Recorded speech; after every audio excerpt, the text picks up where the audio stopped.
Hey everybody, recording on the Monday. It's getting a little bit late here. It's 8 o'clock. So let's get into current price movement. We've had a spike from the news. What we can also do down at the bottom area here is put the trend line on and just line up the bases from the 4 hour bodies. 1, 2. Here we broke below, back above, tapped again, and then here we forcefully came into it. But look where we came into, 1.3300. Interesting. Market pushed up against very, very similar scenario to 3-4. We did it down here, but we just came shy of 3-4 by about 5 to 10 pips. But oh no, sorry. We did it here. 3-3, 3-4. 3-3, shy of 3-4. 3-3, back end of the news, 3-4. So it's been a recurring theme on Usdcad recently. So let's see where we can go next. Coming in, we can also place the 4 hour level at the base of the bodies right there. 1, 2, 1, 2. And as you can see, spike above, spike above, spike above, spike above.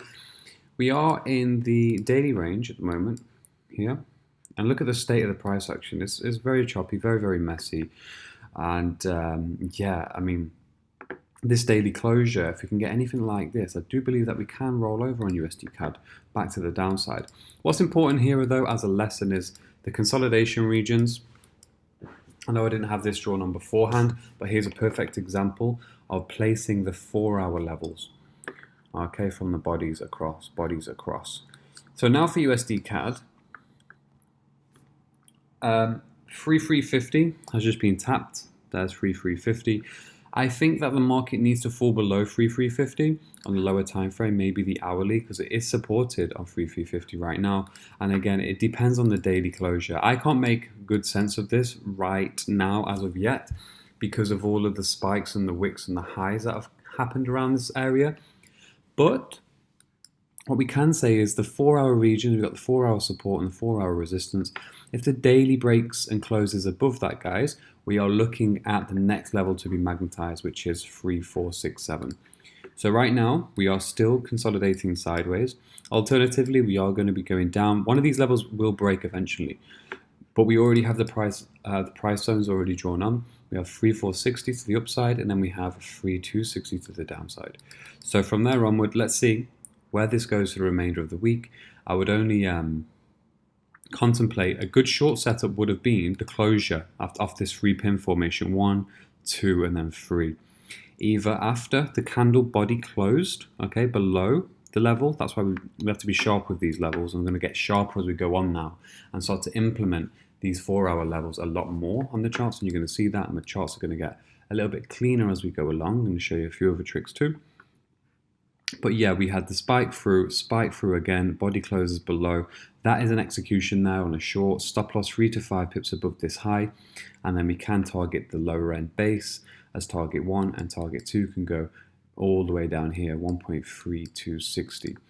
So alternatively, the next short opportunity would have came from 1 to the 3-pin formation closing right here, the base of the third candle, the body, and then the stop loss going again just above the high, 3 to 5 pips. We refer back to the 3-pin formation video, and yeah, we can take it down to the support.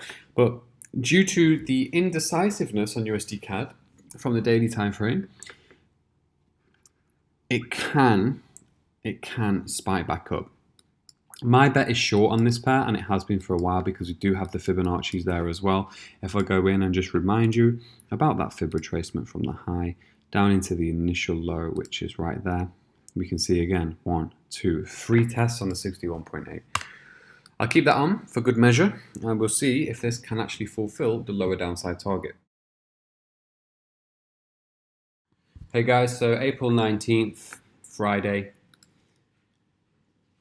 Did not do a Wednesday video this week, so it's just 2 videos on this tracking for these pairs until we get into next week.